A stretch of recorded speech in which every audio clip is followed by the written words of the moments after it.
Indian Navy is not a profession you are joining for 1 year, 2 years, 3 years. Whosoever joins, it is basically 95% people will minimum remain there for 20-25 years time. For a smart chap, for a good chap, for an adaptable chap, for a flexible chap, for a positive attitude chap, and with someone with the skills and capabilities, it doesn't take much time. As a commander, I had nothing to lose. The only thing I had to do was give it to the service, give it to the Navy, give it to the people who are looking forward to see that how do you clear the case. If you deliver, then you don't have to talk much. People will develop a faith for you. They'll just say, if he's there, don't worry, we don't have to look at that. When people like us are there, we leave our footprints which decide the destiny of that unit for not for a year, but for next 20 years, 30 years. I have been given the Scope Award by the President of India for the turnaround. I have got a CNC commendation, I have got a CNS commendation, I have got a Nausena medal from the President of India. I had my share of the awards, I can tell you. Indian Navy is a very fair service.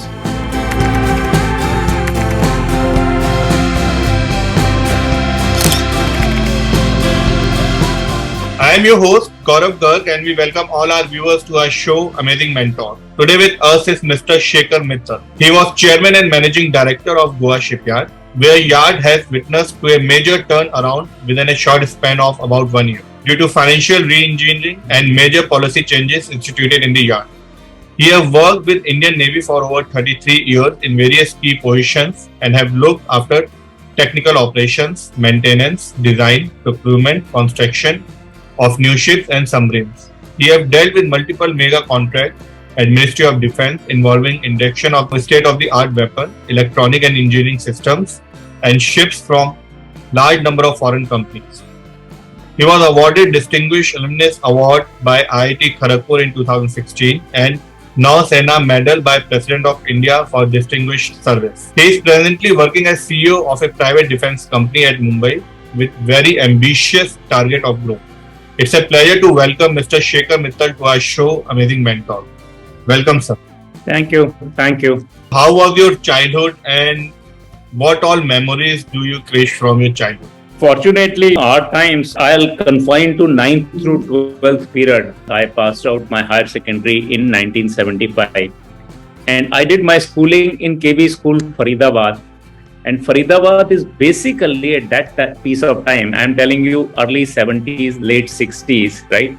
That was a place which was, because there was a shortfall of accommodation for the central government officers.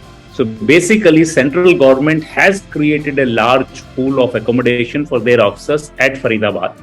So that is what, since my father was in planning commission, we were based there. We were staying at Faridabad. And fortunately, there were a whole lot of shuttle service was there. Faridabad and Delhi is just 1 hour by shuttle, 45 minutes by shuttle trains. Whole lot of trains were there. And Faridabad being a new town which was created, right?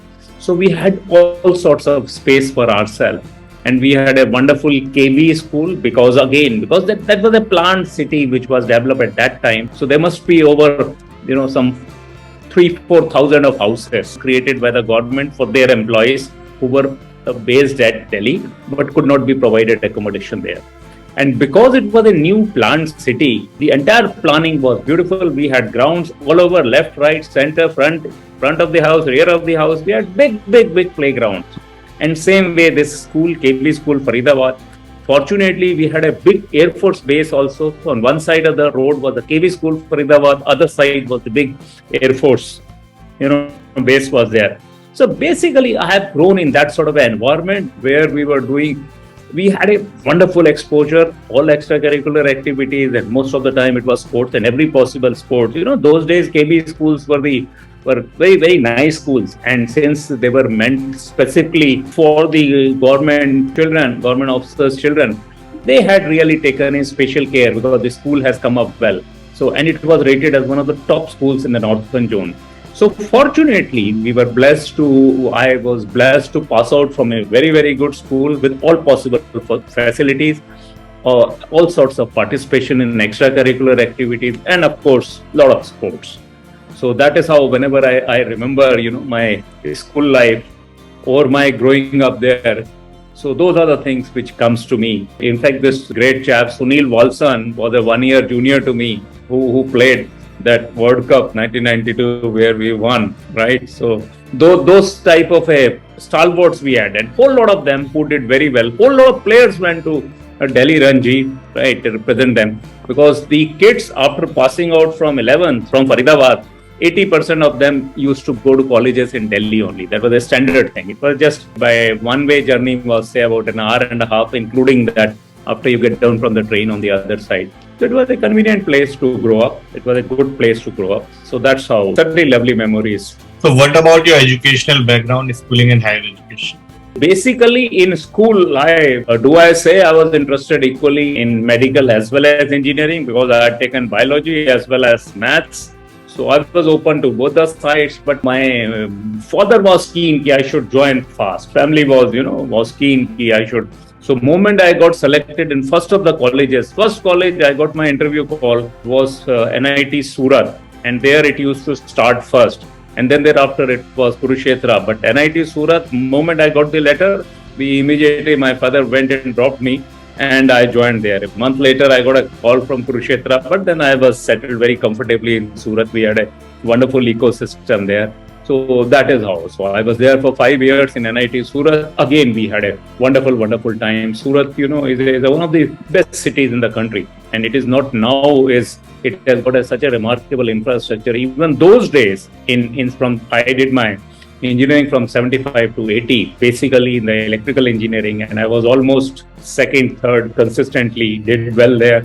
Other than that, a lot of extracurricular activities, a lot of debating and dramatics and the recitation competitions and all that.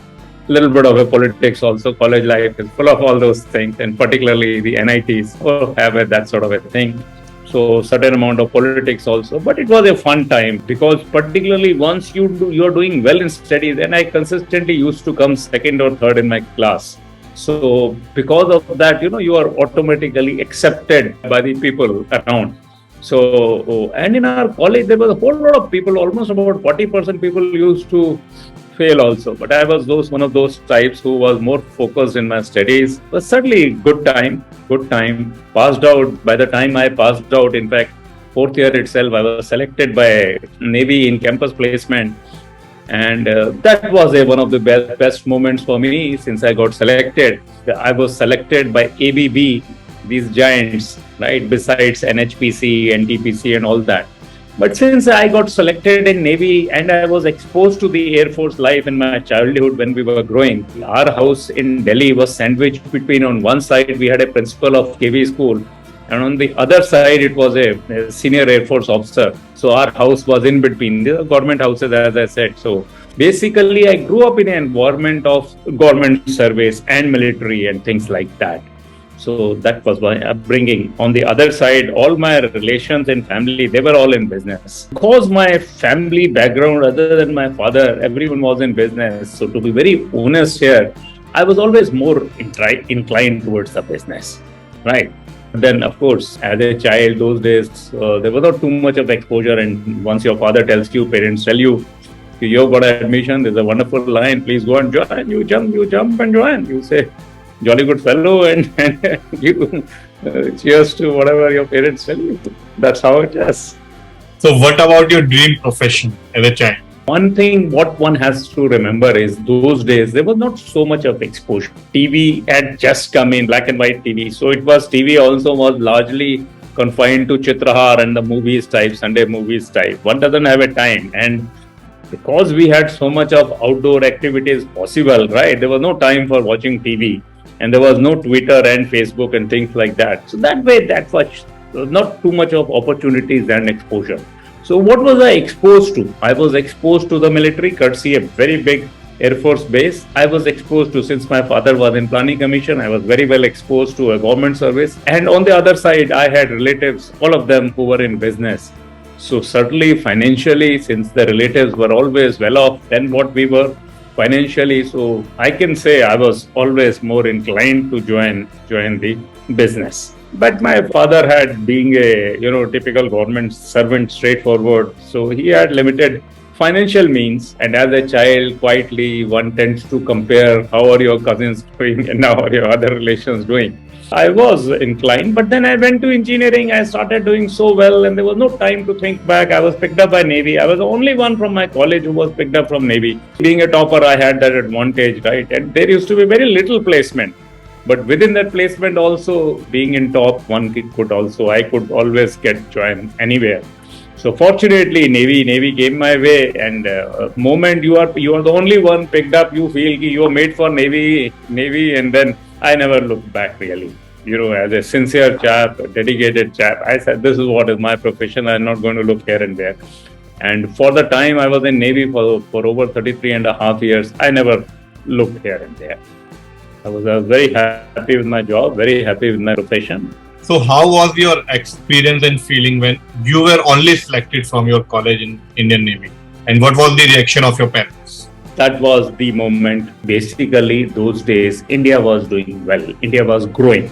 Because India was growing, any engineer, moment he passes out, he was immediately picked up by electricity boards and PWD equivalent type. Like at least in Gujarat, 100% engineers, and I was on the one side of the spectrum as far as the performance in academics is concerned. But even the chaps who were on the lower side, right, who passed out in multiple years, they could also get the job in electricity boards and the other places. So that way the job opportunities were there because India was growing. So engineers had very, very good job opportunities.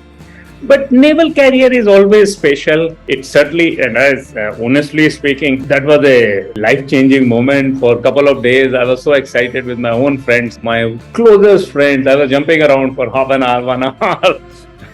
Probably someone may have thought I am overreacting to the situation. So I realized, no, it's time to. Because I was the only one who got picked up, and we had not passed out. It was in 4th year only. So it was certainly a great feeling. It was a great elation. So what about your hobbies and interests? Basically, I'm an outdoor person. I've loved sports. I was into the debating and dramatics and recitation and all that. And that was one part of the life. Second part was my father was in planning commission, and this is when I was growing up, say from 70 to 75, and from 75 to 80 when I was in engineering college, whenever I used to get back during the vacations. And if you really recall, that was the time when all these MNCs, they have started coming out with their IPOs. They were divesting their equity. In Delhi, those days, particularly with the government employees and all, there was a lot of IPO culture was there. So I was exposed quite early in my life to the balance sheets of the best of the giants in the world. And this includes Colgate and Unilever and ABB and all that. So basically that became my another interest because he had invested in all these companies. So we used to get all good annual reports. So I used to read a lot of that. Maybe you can say, even at that age, I must have read some 200 annual reports, right? So I was exposed to that type of a thing, what companies do, what company is doing. So that became also one of my hobby. So in fact, during my even college days and then thereafter also, I virtually used to read 3-4 financial papers, every company I used to track in my mind. All right, what are the new products they are making? What are the new things they're getting into it? What are the new best practices they are adopting? So that finance became another strong hobby with me. And I have always, nurtured that over the last 40 years in my career. So who was your inspiration in your early childhood? Whenever I look back, my parents were very hardworking. See, my father was he was in the statistical department, right? CSO, Central Statistical Organization, which is a wing of a planning commission. So he was there. He was a mathematician, a simple man.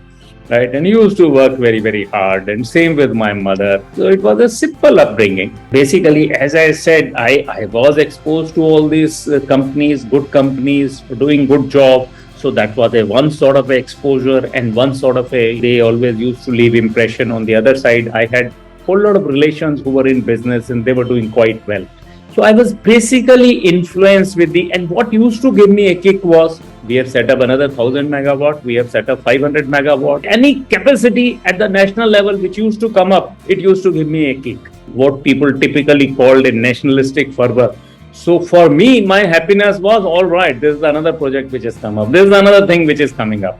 So these were the inspirations for me. What are the new capabilities we are developing in our country? Where are we able to reach? How are we surpassing those issues, capacity constraints and things like that. So that is what is my thing, which has always given me a big push. So where did you started your professional journey from? Basically, as I mentioned, because I got selected in the campus placement itself, in fact, I passed out in June. Within 1 month of my passing out, 4th of August, we have joined Indian Navy at Kochi, our Naval Academy. School to college within a month, not even a month of getting the board result. And maybe in 35 days after I came out from the college, I had joined my first job, and that was with Navy, and that lasted for good 33.5 years. So my professional journey started with Indian Navy, one of the finest service in the country. So how was your first day when you entered Indian Navy? We were the officers cadet type. As an engineer, we joined as a sub-lieutenant level. But that initial academy period, training period is about 4.5 months. And it is supposed to be hell. It is hell means hell. The moment you land yourself, you think you're joining as an officer, whereas you are kicked and you are made to roll on the road, and you are made to run 14 kilometers and 21 kilometers. You don't know when the day starts and when it ends. And it's absolutely extreme physical torture, if I may say so. At that time, you feel that way, right? And you'll be surprised, the way in which your appetite grows up. When we all used to go, though we were the cadets, but at those days, we used to dine in the SNC officers' mess along with the other officers. And you see the diet of those cadets, courtesy the hard work which one has put in. So it was a very, very tough. Physically, it was virtually a torture because you are made to realize that there is no ego. So you are on the rough roads, you are doing rolling and front roll and back rolls and endless sit-ups and rope climbing and running and racing, and you don't know swimming, still you are made to jump from the 10-meter board and 5-meter board and 7-meter board. So all that. So it was a tough thing, but at the end of it, when you look at it, that is what they make officers out of you. When we had joined, we had none of those skills. One doesn't realize one can run 14 kilometers and 21 kilometers and half marathon and more, right? So that is what, it was a great learning. When you look back, nothing could be better than that. One always look at that time with a wonderful feeling and a camaraderie. We had almost, there were almost about 150 cadets that time. Amongst engineers itself, we were about 60 of us, and we are one of the best friends. Even now, we have a big WhatsApp group, and every day we celebrate everything under the sun. So that's a great bonding, and that is only because of the times what we have gone through in those 5 months, and then thereafter in the Navy, in the various appointments we have remained connected with. So what was your first task post joining Indian Navy? That is interesting. Actually speaking, what happens is we have a very comprehensive training actually in the Navy. So comprehensive training means we have the sea attachments. Initially, we do it for about 1 month. Initially, 1 year of a training, hardcore engineering training, familiarization training. Engineering means equipment training we are talking about. As far as Indian Navy is concerned, Indian Navy is, as the technology is concerned, is far ahead of the other two services. And at least in those times, half of the equipment used to come from abroad.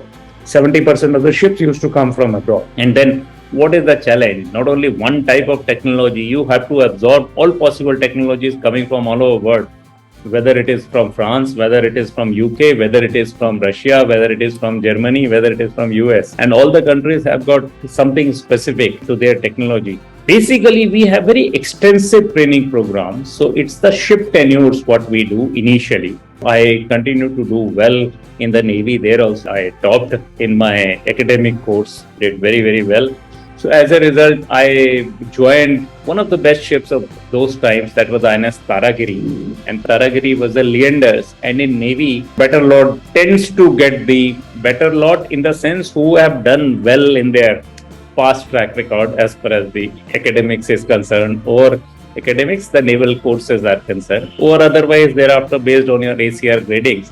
So you are tend to push to the better ships so that, those ships are maintained well and things like that. So I was in Taragiri, which had just got commissioned, and the best officers as per track record in the Navy are posted on the new commissioned ships. So I was fortunate to join the best of the ships because that provides you the best of the learning. Equipments are in the best stage, they're in the prime stage, exposed to the best of the technology by best of the crew and best of the people. So I was fortunate to have been groomed with some of the best in the Navy. So it was Taragiri, Leander class ship with best of the sensors and a lot of weapon equipment. So what changes did you feel post joining Indian Navy? Gaurav, if you really ask me for someone who is, there is no time to think. Indian Navy is not a profession you are joining for 1 year, 2 years, 3 years. Whosoever joins, it is basically 95% people will minimum remain there for 20-25 years time. So it is not. So you are wedded to that profession. So you think only about Navy. You think about only how you're going to do, how you can do your job better, how you can perform better. And perform better means your performance depends upon the discharge of your responsibility. See, in defense forces, in Navy, the pyramid is very, very steep. And when we say pyramid is steep at every level, say we come up for selection to the commander level at the age of after about 13 to 14 years of service. So 50% of the batch do not make to the commander only. Now, just after 13 and a half years, 14 years, if 1 out of 2 chaps don't make it to the next rank, you can realize. And where does these chaps go? And the average age of joining these officers is 22. 22 plus 13, that means at 35, you are telling someone you are no good for your normal promotion. 5 years later, you have another promotion for the captain rank. Another 50% falls out. That means 1 out of 4 chap is only going up. And then another 10 years down the line, you have a promotion for the admiral rank. And 1 out of, say, approximately 80 people, 100 people gets selected to that admiral rank. So it is a selection is very stiff. And this is entirely based on whether you are able to deliver on the task what are assigned to you. It is that performance oriented, result oriented. And if it is result oriented, if you want to do well, you have to work hard, you have to perform, you have to prove yourself. So the aspiring officers or the officers who have a capability at least, they are continuously working to see that how do you give it more and more to the system? How do you give it more and more to the Navy and to the country?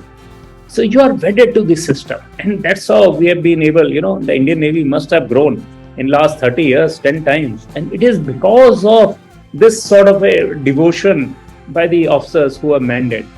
So what were your initial days challenges and how did you overcome them apart from the training hard work? Basically, as I mentioned, when you say challenges is to prove yourself. First is the acceptance in the system. Second, you have to prove yourself. So in the Navy, there are 2 streams of officers. One is the direct entry stream of officers. We have joined from the college, engineering college. Other is from NDA. And NDA officers, they go through a long training, almost 3 years more than what we go through the direct entry officers. So certainly, initially at the time of joining, they are more inclined towards the naval or military way of life. Then the second part is, if your father is from army, again, culturally you are more aligned. If you do not fall in any of the groups, then probably you are starting with a disadvantage. But then it doesn't take for a smart chap, for a good chap, for an adaptable chap, for a flexible chap, for a positive attitude chap, and with someone with the basic capabilities, skills and capabilities, it doesn't take much time. Only thing is, initially you may have to work a little harder, more diligence, more commitment, but then it shows up. And once your intentions are right, once your attitude is right, I think it doesn't take much time to meet the expectations and to meet the competition also, take up the competition also.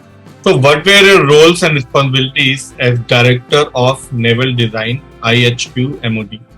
I had a very distinguished career in the Navy, Indian Navy. I had some of the best appointments. I was in best of the ships. I was in a whole lot of commissioning ships. I was commissioning LO, electrical officer of INS Delhi.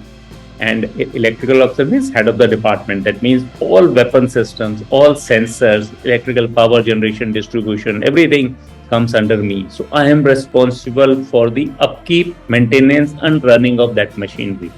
Now in Navy, it is very, very clear. If your systems are not working, if your weapons are not firing, if it is not a bullseye every time you go out and do the firing, you are gone, right? That means electrical officer has not done his job, though you have 100 people down below you, right? But if your department performs well, if your ship performs well, you move up. If your equipment doesn't work, if you on the day of firing it fails, right? It doesn't hit the target, you are lost. So basically, it's a very result-oriented service. So I was number 2 in the Weapon Directorate at Naval Headquarters. I was in VECORS, Naval Dockyard, Mumbai, These are the most prestigious appointments for any electrical officer, any weapon officer. And when we say electrical officer, it is the weapon officer.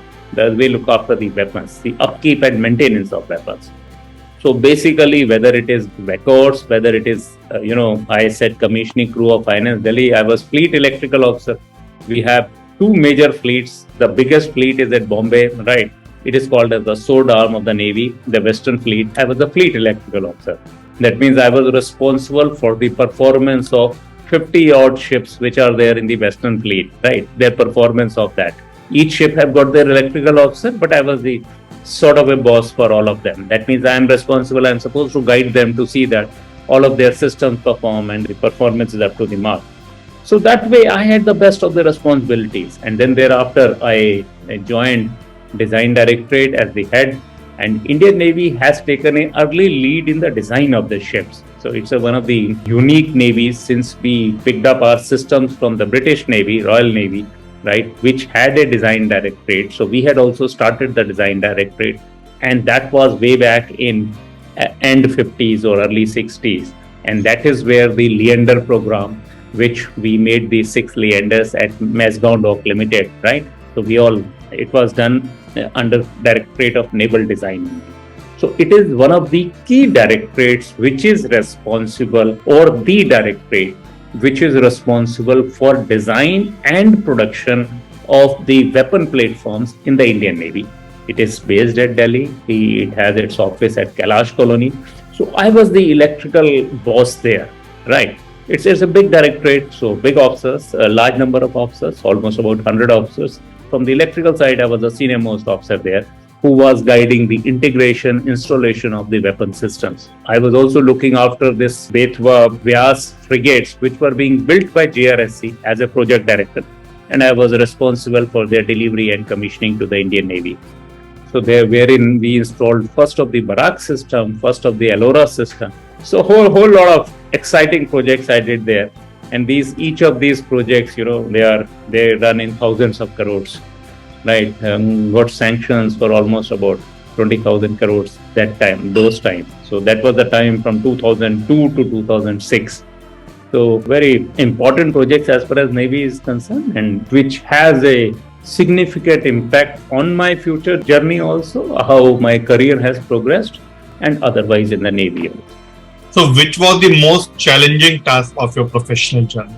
Basically, the life is each job. Unless you deliver and perform, you will be put aside. When I was JDWE, I was the number 2 there in the Weapon Directorate, which is responsible for the induction of the weapon systems. And prior to that, I was Fleet Electrical Officer in Bombay. As a Fleet Electrical Officer, I did the feasibility study for the installation of the Barak system. I went to DWE as the number 2 there. Then I was resolving the contractual issues, because by the time I went there, the system was already acquired. But you acquire a system, whole lot of things are there. There are a whole lot of challenges there. The growth of work takes place. The growth of some new requirement comes up for the integration of the system with the other systems. Moved to the Directorate of Design, I had the responsibility of installing first of the Barak system on Vyas. INS Vyas, one of the frigates which were built by GRSC.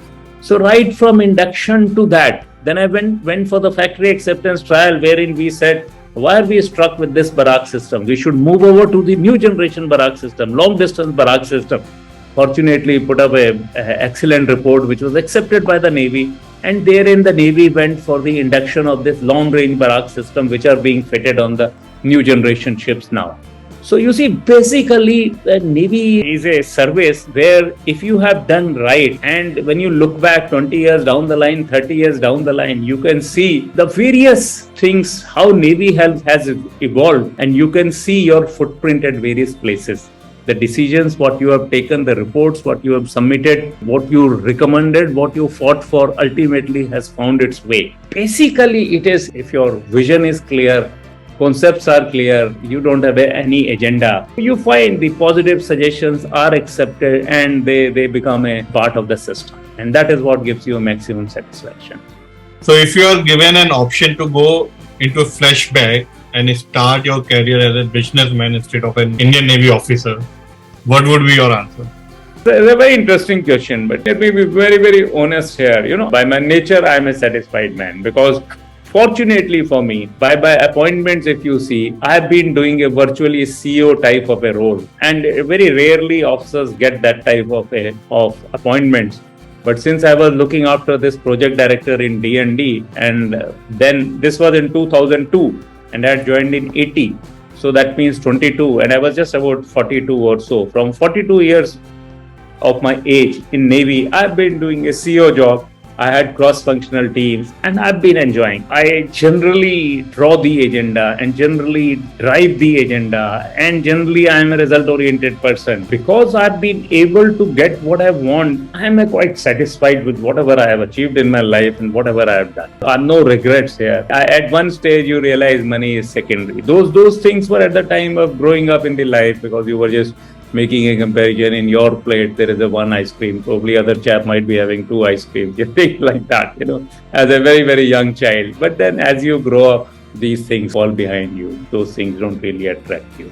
So do share your training experience and any funny moment from your training experience.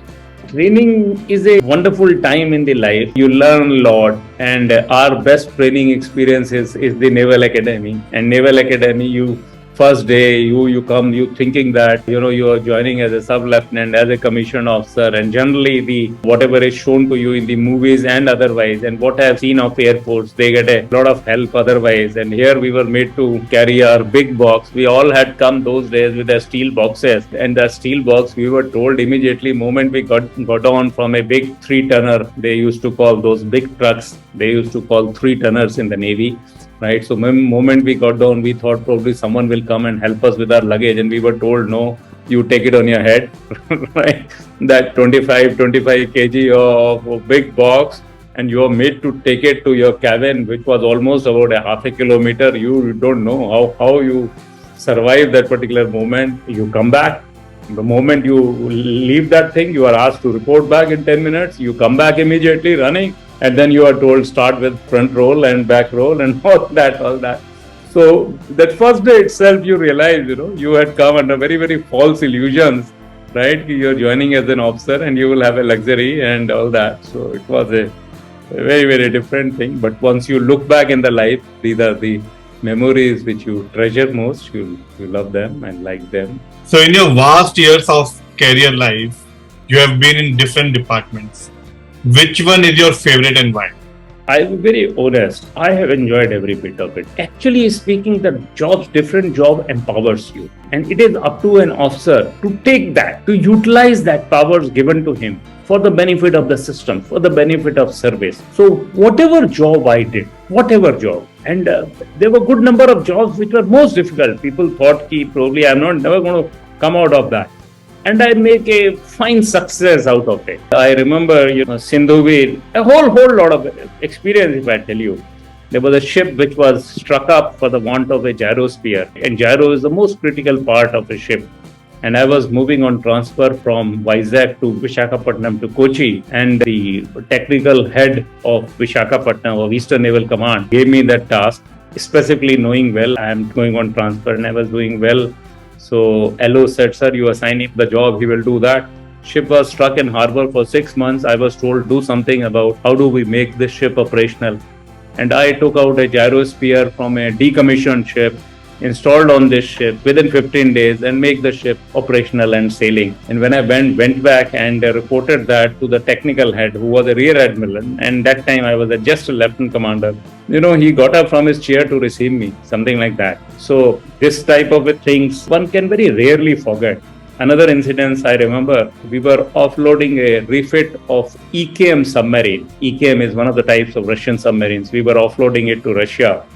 And the cost of the refit was at those times, this was in 94, 95, right? And cost of the refit was something close to around 150 crores those days. And 150 crores, we had not offloaded any of the refits of this price, at this price, right? Till that time. Earlier, it used to be a barter trade with Russia. So it used to be 2, 3, 4 crores in 80s. Now come to mid of 90s, The refit cost has gone up to 150 crores, and we had very little datum, really, little benchmark in pricing. And then I was given the task. We prepared the costing after all, ministry also wants, how do you justify the costing, from where it comes, right? So we worked out quietly, collated the data, prepared it, could convince it. Then thereafter, Defense Secretary had gone to Russia. Then we were having negotiations with, we call it a PNC, price negotiations with the Russians. And Defense Secretary had gone, high-level delegation headed by Defense Secretary. He was visiting Russia, and it was a clear mandate that this particular deal has to be concluded. So he was on the phone, and the other side, we had an additional FA.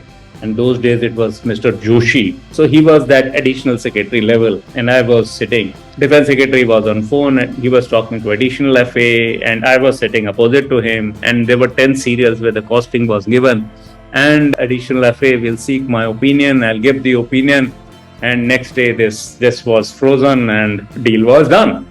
And when I come back and to naval headquarters, I was called by Chief of Material and Vice Chief and everyone. I was a commander then. The thing which was struck up for so long, but you could convince people why there is a merit in this, why there is this price what we are talking about, or what is a fair price. So these are the moments which you remember. The cases were not going anywhere, and still you could. These type of cases, and that too in the early stage of career, when you get a chance to wear them to success and to conclusion, that is what gives you the ultimate kick and happiness. So what does power means to you, and how would you explain the saying, with great power comes the great responsibilities? This particular case I was mentioning to you of the submarine refit, it was a big cost, big money in those days, 150 crores. And we had some 7 or 8 submarines, and they were all, it had so happened that we had acquired in a group of 4 and 4.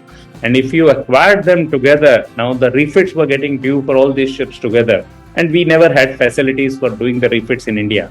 And that too, all 4 of them together. We could do maximum 1 at a time, 1 at Bombay and one at Vizag. We had only 2 bases where we could do the refit. And there were a whole lot of submarines. This 4 and 6 submarines were overdue for refit. That means your fleet was rotting in the harbor. You have the assets which you have acquired at such high cost, and you can't exploit them for the want of refit. And I was the deputy director who was responsible for the refits. And ministry and no one in the ministry was ready to move this file. And in Navy also, there was a lot of reluctance because there was a lot of talk which was going on those days. Now, I, as a deputy director, I was looking after this case. I was so horrified, on one side, I was not in a position to explain to people it's such a precarious situation as far as submarine fleet is concerned. We had to process the case. So I went to the ministry, the people who were dealing with, who were responsible to. Joint Secretary was there. I said, sir, we should just read out the Roy Tech to everyone. These sort of things are absolutely unacceptable. But just on the basis of some rumor, we should not move such a critical case where the submarines are rotting. You see, if submarine is in a water, you are not using them, further their life goes down drastically. And you could convince people, right? I said, sir, we will start the PNC, but I suggest right in the first preamble and in your introductory paragraph, you make it clear what will be the consequences and what will all happen. No one can go outside whatever the limits you set in. It's an extremely confidential project, and we all have to work with utmost sincerity and see that. And people saw the merit and the case went through. So basically the point is what? The question what you have asked, responsibility and the power, both go together. It's basically one has to, because on one side I was at naval headquarters answerable to command, and command every time they will ask us, what are you doing about the refits? Because the ships cannot go to sea. You have acquired the assets, but you can't go to sea. How do you answer to the defense of the nation then? Who will be answerable? And on the other side, just because there were some rumors to say, and I knew I was dealing with the case, I was dealing with the file, I had never known anyone outside the world. I don't know how these things are even spoken about. But then someone has to, and initially when I took, even my director was not happy. Why did you take? I said, sir, I am answerable to the world. People want to stay clear of the thing. So even my boss initially, he was not very comfortable. He has just joined, very hot chap, but he had just joined, so he was wanting to play safe. It was a very hot potato that time. No one wanted to touch. As a commander, I had nothing to lose. Only thing I had to do was give it to the service, give it to the Navy, give it to the people who are looking forward to see that how do you clear the case. And I went upright, talked to the senior chaps. I said, what are we talking about? How much damage we are doing to the system by these things? And people saw the merit and we moved up. So that's how I will say the responsibility and the power which comes to you with the position have to go together. People have learned to take the decisions. And throughout my career, I have done that. And I have seen if you are right, service support you, system support. And that has been my always the mantra on one side of my success also, because I was never afraid of taking decisions in any position. So how difficult was it to run the technical, electronic and weapon unit independently? And what were your learning? Difficult means what? Life is never easy. For someone who is working hard, who wants to succeed, life is not easy. But if you take that as a part of life, it's a part of life. Good, you start enjoying it. But you know, okay, this is what is your responsibility. You know, this is what system expects you. What a system at a phenomenal price. And if as a maintenance officer, as a system officer, you can't ensure that system performs to its rated capability, you are failing the system. You are failing the service. And you are gauged for that. You are judged for that. So for that to happen, I have worked for nights and nights and nights. But that alone gives you so much of confidence. Today, when you can speak to anyone, it is only because of the confidence and because of the hard work you have put in seeing that how these systems perform to the best of their capacity. And it is only because of that, there are 10 chaps who will stand up to say, nahi, if Mittal Saab is there, it will get done, it will happen, don't worry about it, leave it to him. You know, that is what. So you earn your reputation only on the basis of delivery. I have strongly believed a whole lot of people who believe ki perception management, you can manage the perception, but that you can manage for a short while. It is only the performance. It is only the sustained delivery, sustained performance. If you deliver, then you don't have to talk much. People will develop a faith for you. They'll just say, if he's there, don't worry, we don't have to look at that. And that is what I have been at the senior most levels, at the highest levels in the Navy. I was CMD Goa Shipyard. I will go and tell VCNS, CNS. Fortunately for me, I had worked with all of them. And whenever I go to them, they had that confidence. Don't worry, Mittal is saying so it will happen. The CMD GSL is saying it will happen. As CMD GSL, I delivered 23 ships. Not a single ship got delayed. And there's no other shipyard in the country which can talk about. There is no other, even in that shipyard also, there is no other time when they can say so it has happened. Every ship we deliver ahead of a time. So you see, one ship you can deliver by chance, two ships you can deliver by, not by 23, 24 ships. Every ship goes ahead of the schedule. Then you have changed something. You know, so you are working for something else. You have to work extremely hard. It's a back-breaking exercise. But then that is what is the difference in the leadership from person to person. So you were the Director General Naval Design. What all are your achievements as Director General, and what all new technologies and design did you add in Indian Navy? I was a Director General Naval Design and was looking after classified project. And the classified project, to a certain extent, it's only the contours which are known, and that is our ATV submarine project. So I was looking after the design of that. And the design of that, and being too much of a classified project, I think I will leave it at this. But then to say, when people like us are there, we leave our footprints which decide the destiny of that unit for not for a year, but for next 20 years, 30 years. So those mega projects, I got the approval. And on the basis of that, and CCS sanction at a huge cost. It was almost about 3,000 crores plus. And on the basis of that, now Navy future blueprint and production is being worked upon. So I'll leave it at that. So how has been your journey from Director of Naval Design to CEO of a private defense company? Prior to this, I had a very, very important two assignments.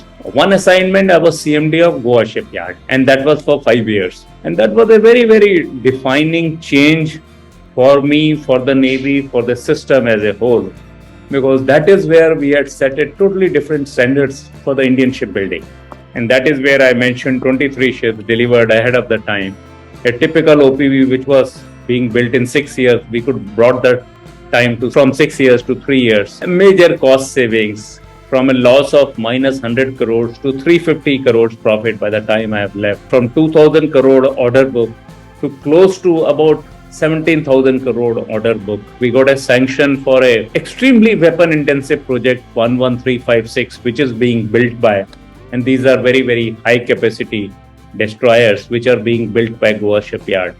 So we changed the face of the GSL, we changed the destiny of the GSL. And when I say change the face, GSL used to make only small ships, OPVs, offshore patrol vessels. And from that, they were given a contract to make 11356 frigates, which that contract was almost for 15,000 crores. So basically, how did that come to GSL? It is only once you demonstrate that capability and once people see in you, here is the leader who can deliver. And whole life I have done the weapons. Whole life I have delivered the weapons. As I was mentioning to you, I was a project officer for Betwa, right? Betwa and Vyas, wherein I had installed these systems, Barak systems, missile systems, Alora systems. Acceptance was very, very high in the system and capability was already proven. So totally on that strength, we could get that project for GSL, and courtesy that now GSL is implementing that project. So that has been one of a very, very phenomenal success story in my career. And in the industry, I'm known for a sort of a turnaround man. In fact, President gave me a scope turnaround award, late Shri Pranabji, for Goa shipyard, that journey. And based on this performance, I retired from there in 2018 on a big high. And after that, I was CEO for a Siemens subsidiary or a joint venture along with Ministry of Shipping and IRS. And that was in Industry 4.0. Basically, we were giving the training on that systems, Industry 4.0 systems, and that institute by that name called as SEMS, Center of Excellence in Marine and Shipbuilding type. So I was a CEO for that.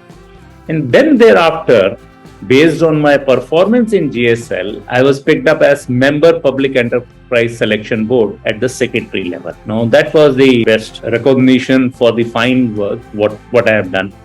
And the highlight of that was I have not even applied for that job, and government picked me up totally on the basis of my performance. So you see, somewhere, this is the way this government system works. So somewhere your performance is being recognized. I was member, and it's just a 3-member or a 4-member board. And we were responsible for the selection of CMDs and the directors, the functional directors, operational directors for all PSUs in the country. I must have sat on this selection panel and must have selected over 150 CMDs and directors of all the PSUs, and this includes, all the big companies, you name it, HPCL, BPCL, IOC, and all the companies, whether it is SAIL or Engineers India or MDL or GRSC. So all these big companies we have. So I have been very, very fortunate to have been exposed to have worked with such accomplished people, had a very responsible position of selecting the ultimate leadership of the government PSU companies. And I think we did a wonderful job because, every selection of ours have gone through all the stages, and it has been approved by the apex level. So one gets a lot of satisfaction when people realize what you have done and what you have achieved, and you come out without any controversies and without any comments, and that tells you how we have done the job. So what was the most challenging phase of your professional journey? I give it my 100% in every job. I think in various forms I've answered this. Every job I give my 100%, wherever I was. See, suppose for that matter, in PESB, you have one very, very accomplished business movement from top 5, top 10 business houses of the country. And there are 4 members and we all, or 3 members, and we all are at the same level when it comes to decision making. And you are sitting with a lady who controls the assets of 10, 20 billion. And then there can be a difference of opinion, professional level when you're doing these elections. And then you have 2 very, very senior accomplished IAS officers, retired IAS officers. But then that is where is your conviction lies. What you are saying, what you are doing, you are doing it strictly on the basis of getting the best out of the people, out of the system. So there is a challenge everywhere if you're trying to do your job with sincerity. You're not giving up. You're not saying it doesn't really matter to you. It's you want to give your best shot. You want to do so that your conscience is clear. Yes, why you are bidding for someone and why you are pitching for someone and why you are saying something what you feel so. Because you are sitting as a judge for that particular day. So every job has its own challenges. If I was in GSL, I had my whole lot of, we were in losses. You have to turn it around. Once you have turned around, you have to see you get more business. Once you have got a business, you have to see that business, not only you have got an order, that order is, people used to get very excited, they've got an order. I used to say, my business, my job has started now, the day I've got an order. So then you start working on that order. If we could reduce the build period from 6 years to 3 years, it is because moment we got an order, we start working for what people will do much later. So challenge is, if you take it as a challenge, you can come 10 out of 10. If you don't take it as a challenge, you'll come 8 out of 10, 7 out of 10. And that is where it makes the difference. And the difference is just from 7 to 10. This is what puts you in a different league. So as a CEO of a private defense company, what are your roles and responsibilities? This promoter of the private company, what has he seen me? He has seen me quietly as Goa Shipyard, because he is from the same industry. He has seen me, how I have turned around the Goa Shipyard. What sort of infrastructure I created. Almost 1100 crores of infrastructure we created that time. We have put it in the pipeline, or 700 my exactly time. How did we expanded the order book? How did we expanded the product profile? How did we increase the productivity? How did we increase the throughput? How did we do the financial restructuring? So these things don't remain hidden what you're doing. So people see your performance, and since people have seen the performance, they feel probably you can replicate the same thing in this particular company which I've joined. I've joined a company called as Yeoman Marine. It is working for Indian Navy and Coast Guard for last 22 years, run by a very, very respected professional, and he is doing a very fine job. For him, the credo is only service before self. He says, what may happen, we have to serve the customer. What may happen, we have to keep Navy and Coast Guard happy. So orders, they take the Navy, Coast Guard, they bring them wherever they got a problem. So they have that sort of a confidence. If an order is given to this company, it will be performed, it will be delivered. So since the promoter has seen the same value system in me, and basically our ethos are same, that is where he has precisely inducted me in. So we have a big plan. Presently, it's a mid-sized company, though very, very respected group in defense, doing exceedingly well, represents some of the top names in the world. They are the sales and service representatives for very, very big names in the country. I'm talking of the defense only. My job is to see that how do we take it to the next level. And the next level, we are looking for shipyards. We are looking to acquire new shipyards. We are looking to see that how do we quickly expand our footprint and deliver more, much more. So in fact, one won't be surprised. We probably should be making a big announcements in the days to come. Hopefully should happen within a month or so. We are close to seizing a big deal wherein we will acquire a shipyard. And then we hope to see that we create if not a GSL, a baby GSL, with at least the same value system, with same ethos. The customer comes first, we deliver. And that is what is the group's credo is there. That is what his group believes in. The promoter, Mr. Dhananjay Mishra, is the one very dynamic professional himself. He's the engineer himself and a very, very sharp man. So that is what my job is, to see that how do we replicate the best practices, or how do we create the organization which is absolutely run on the professional lines with the best possible ethics and the best possible principles, and leverage, the very fine work which is being done by the Ministry of Defense in promoting, or the Government of India in promoting the Atmanirbhar Bharat, make of defense, because government has taken a whole lot of steps. And in fact, that was my motivation also. After government has taken all these steps towards, self-reliance and indigenization, now I thought it is a time that whatever generally we were giving the moral lectures, if I may say so, or theoretically we were saying this can be done, this can be done. I thought probably time for me to prove it on the field. And that is what really has taken me to take a plunge in this and see that we create another asset which is top class, which is world class, and which can perform absolutely to the best standards in the industry, and enhance further the self-reliance in the strategic defense sector, naval shipbuilding sector. So what was your first award, and what does award mean?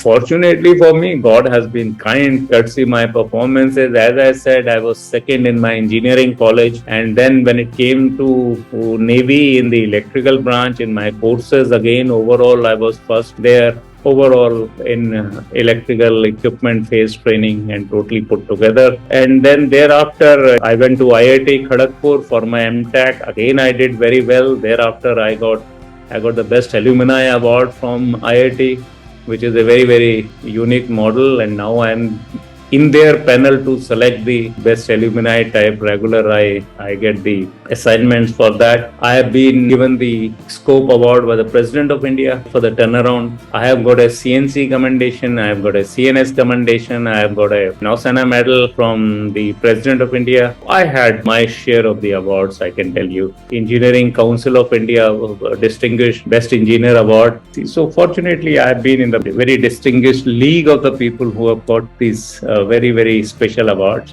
So I've been fortunate to be recognized by the people at the highest level. That's one part of the life, and certainly awards are special, and they do motivate you. They do tell you, yes, you are being recognized for what you are doing. So what's that one thing you love about your professional journey the most? I think it is whatever the trust people have posed in me, I've been able to give it back, and give it back more than what was expected of me. And I feel that is the biggest asset in me, because I'm a very result-oriented person. I believe, and I'm a trustworthy, I'm a loyal chap, and I do the job to the best of my capability. I'm an upright chap. I give my opinion without bother. I'm so much concerned it will displease the seniors, but I do give my opinion, upright opinion, right, to the people. Of course, there are limits, there are boundaries in which you are supposed to say, but once the decision is taken by the boss or superior, I follow that. I mean, that way a typical military man. But I do give my honest, candid opinion on every subject, and I feel I'm entitled for that. And at my seniority and at my age, if I don't do that, I'm not doing it justice. But after having given my opinion once, twice, thrice, then thereafter I toe the line and go with the decision of the company or the boss or whichever way. So who is your mentor in your professional journey? There are different jobs. We have gone through different stages. And if you see my career from the Navy, from weapon department to the design department, there are some chaps. You will not find another naval officer who has followed exactly the same path. So at different stages, there are different mentors you see, and you try to emulate the best of them, and then only you can succeed. You try to learn from everyone. And actually, the most important thing for a CEO is to keep learning, to keep improving, to keep pace with the requirement, to keep pace with the technology, to keep pace with the evolving new principles of management. And that is what is the key for the success for any CEO. So how would you define success, and what is the role of luck, hard work, and smart work in achieving success? Success is precisely whatever targets are given to you. If you are able to achieve those targets, I think that is what is success about. And you are satisfied to yourself. Yes, there can be some instance when you have achieved 80%, 90%, but you know the very definitive reasons why. You have given your best, your organization, team under you had given the best, and you have been able to achieve. And once those practices are followed by everyone, you realize you did a study for a system, you write a report, and system gets inducted, you know you have done a good job. That's where is the point. Now, you mentioned about hard work and the luck, and everything is important. Everything plays a very important role. You need to be with the right people, with the right boss who can appreciate your work. With the right time, you have to be there. But then the point is, in a career of 40 years, and particularly in a service like Navy, you go wrong at one place, 90% you will be out. You can't move up in the service. Our system is so ruthless and so merciless. Unless in the other appointments you have done so well that you are able to counter the negative of that. First, I had one odd incident with one of my electrical officers. though we both knew professionally, but there was a severe ego issue because he was also struggling for his promotion. He was also trying to prove it is all because of him. So it was those days, and it was at my commander's selection from lieutenant commander to commander. And when I used to come back, I used to tell my wife, I said, yeah, I'm not going to make it to commander. Don't worry. I'll go out of the service and do well. Don't worry about it.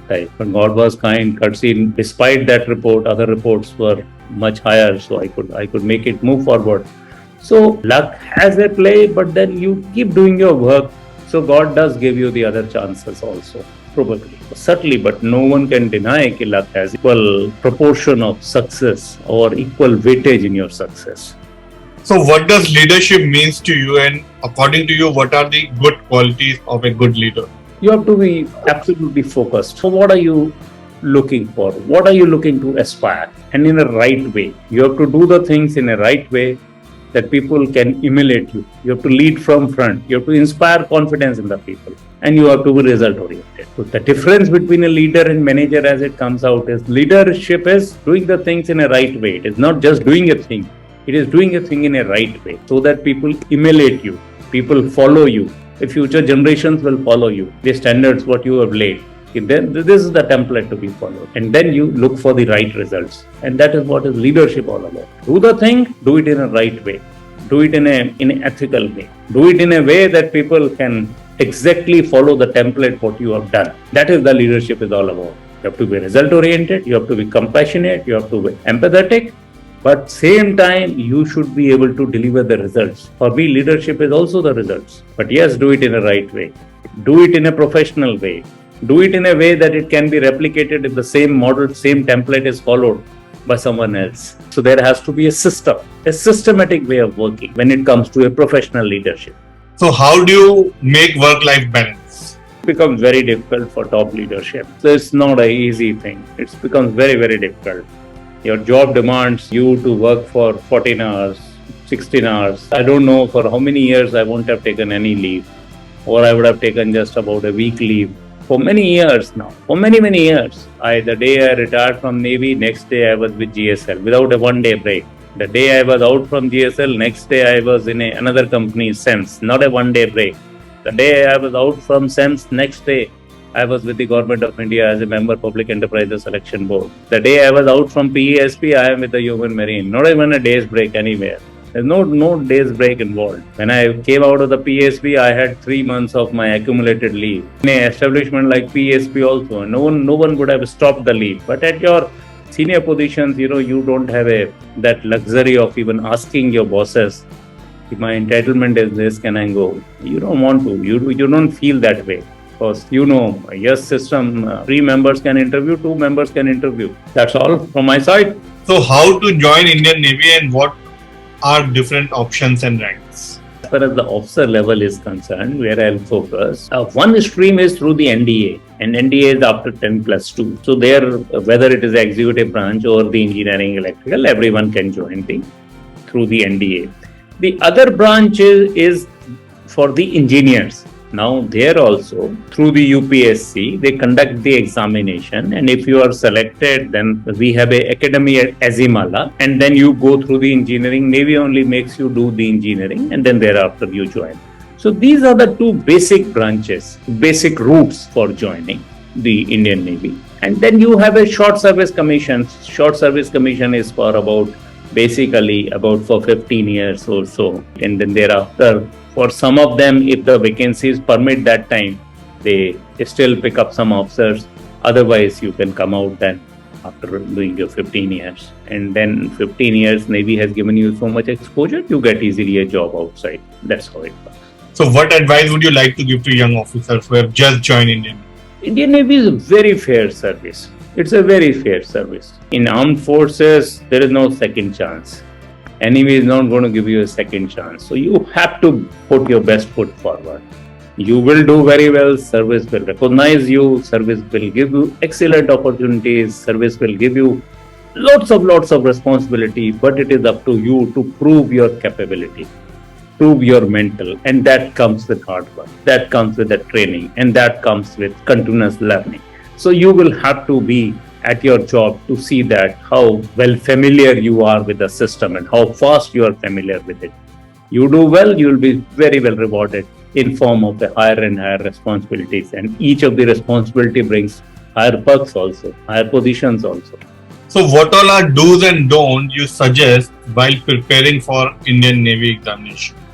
Be honest, be upright, look straight, don't look here and there. So ultimately the honesty of the purpose, ultimately the integrity part of it, ultimately, the sharpness of the mind, ultimately the awareness of the mind, the IQ, the physical fitness, the mental alertness, all of these things are required.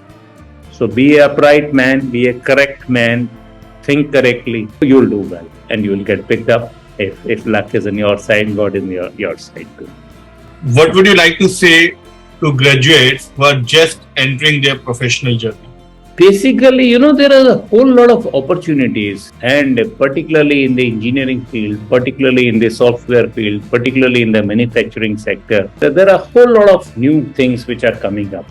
And my advice is sincerity. My advice is hardworking. My advice is do it with your own hand. My advice is, I am somehow the one who don't believe in administration and MBA type of stuff. I feel that automatically comes to each one of us. First thing is you have to be professionally competent. And professional competence comes, and one will do well if he has done the things with his own hand. So don't supervise from your cabin. You have to go and see that how the work is being done by the workers, how the work is being done by supervisors. Involve with them, work with them together as a team. And if you do it in the early part of a career, that will pay you a rich rewards going forward. So my advice is join your team, work with them, have the first-hand experience. The practical experience teaches you most. If you are exposed rather than, just taking a reports, if you are exposed to the problem, if you are exposed to the actual problem, you will do much, much better. That is what. So please share your interview experience and any particular question you still remember from your interview time. They said, how was the food? I said, most bullshit. I was very, very critical. In fact, so they almost, I lost my job. So at times you have to be a little bit more tactful also. So I said that at the time of war we'll be prepared to have everything, but not that here in the peacetime also if you serve food like this. But the point is you have to be upright, you have to be honest, because people can see through. Chaps who are interviewing you, they're much more senior people. They can see through you. So be honest, read well, be informed chap, and your mental capabilities show up in your answers. So basically you have to prepare well, you have to study well, you have to work hard to answer it well. That's all I'd say. So at last, one line that defines you. I'm a result-oriented CEO who has delivered in every possible assignment, and wherever I am, I'll bring value to the table. So thank you very much for your precious time, and it was lovely doing conversation with you. If you say me to define you, it's like an action man altogether. Thank you very much for your time. Thank you very much. Nice to go through this. Thank you. Nice interacting with you. Thank you very much.